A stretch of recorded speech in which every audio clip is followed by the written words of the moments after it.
Have you got Boris's mobile number? Can you ring him up for a quiet word in his ear? Probably not. There's been a lot of questions about who has the numbers of cabinet ministers. If you're a friend of the Chancellor or Prime Minister, can you exert an influence which the rest of us can't? Friends. Many rulers in the ancient Near East had officials described as the king's friend. They were not just his close mates, it was an official title conveying honour and prestige. His friends had access to and influence with the king.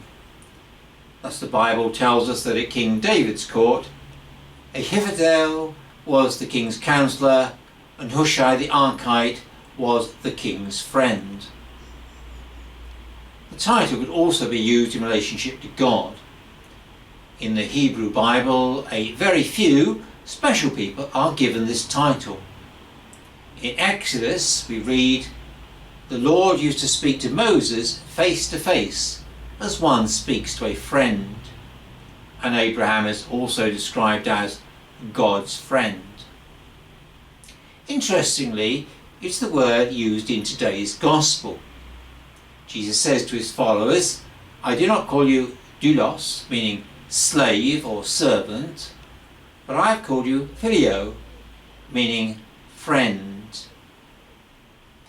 Jesus gives this title to his closest followers gathering in the upper room.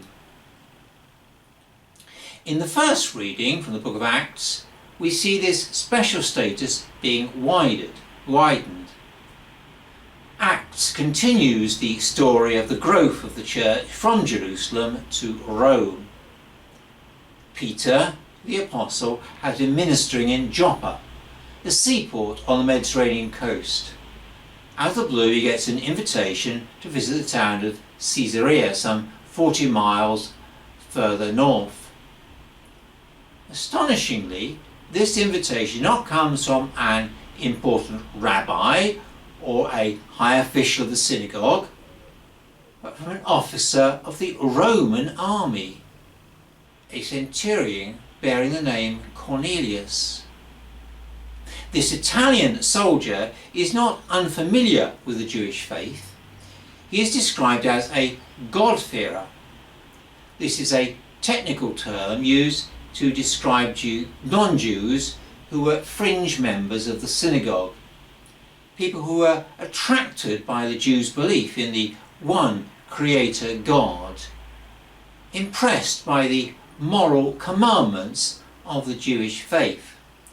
Yet they hesitated in taking that final step in actually becoming Jews. So they were welcomed at the synagogue, but only as fringe members on the edge. Peter accepts this invitation and arrives at Cornelius' home.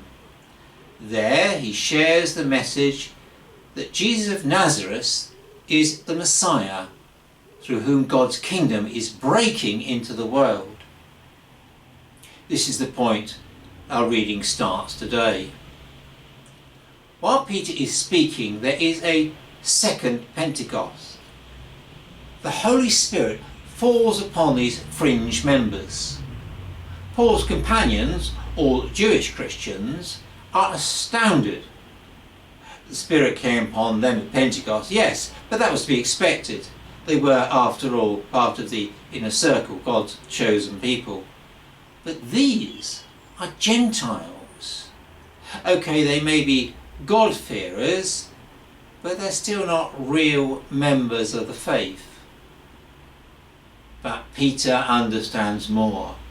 God does not have fringe members or outsiders. Baptism is not just for Jews, it is for all. The apostle challenges his fellow Christians.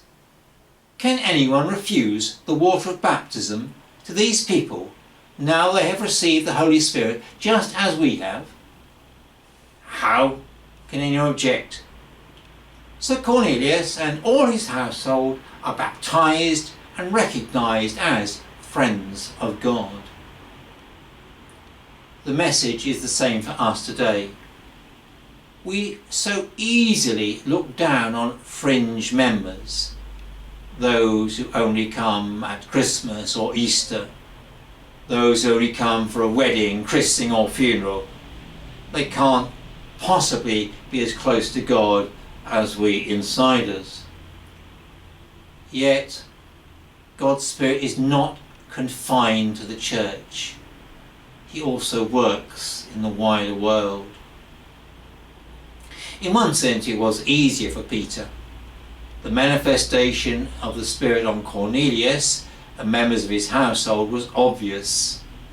When they received the Spirit, they began to proclaim God's greatness and started speaking in tongues. We don't always see God's Spirit working in quite so obvious way in the lives of those on the fringe today. But that doesn't mean he's not there. As a young curate, I was the one the vicar sent out to deal with baptism inquirers. Most were friendly, but occasionally families gave me a hard time. One dad was very aggressive. Yes, they wanted the child baptised, but if I thought he was going to come to church, then I had another thing coming. I patiently explained that, yes, we would baptise the child come what may. There were no conditions, there were no hoops they had to jump through, no coming to church for 6 months before we would even consider it. However, I also gently explained that baptism was important, that it demonstrated a new relationship with God. I expressed the hope that after baptism they would come to the worship, because faith was something that would enrich their lives and the life of their child. I have to admit, I wasn't actually expecting much, but in this case the Holy Spirit was definitely at work. After the baptism, much to my surprise, this couple did start coming to church. They got involved. A couple of years later, the husband, John, started training and was licensed as a reader. 40 years later, John, although now retired, is still a lay minister working for the faith. Perhaps this language is implying the wrong picture. An image of church which has like a series of circles with the insiders. We move out to the fringe and then those completely outside the circle. In contrast, I suspect that the image Peter uses is that of a journey. If God's Spirit is leading us into loving and bearing fruit, then we are on the journey. Some may indeed have been travelling for a long time. Others may have only just started. Some sprint along the path. Others plod at a more sedate rate. The question then becomes not, are we on the fringe or insiders or outsiders? The real question becomes, are we travelling or not? That's why Peter can challenge the church. Can anyone refuse the water of baptism to these people now they have received the Holy Spirit just as we have? Amen.